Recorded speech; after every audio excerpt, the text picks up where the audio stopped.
القراءة.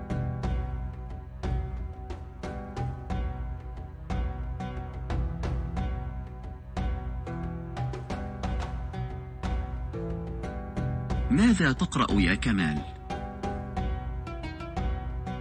أقرأ قصة. هل تحب قراءة القصص؟ نعم، في أوقات الفراغ.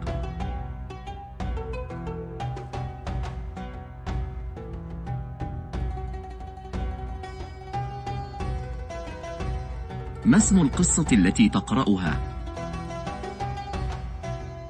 قصة الحرب والسلام. هل قرأتها؟ نعم، قرأتها وقد أعجبتني كثيرا.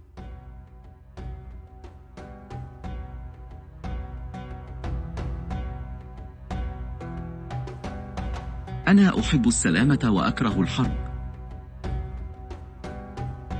كل إنسان يحب السلام ويكره الحرب.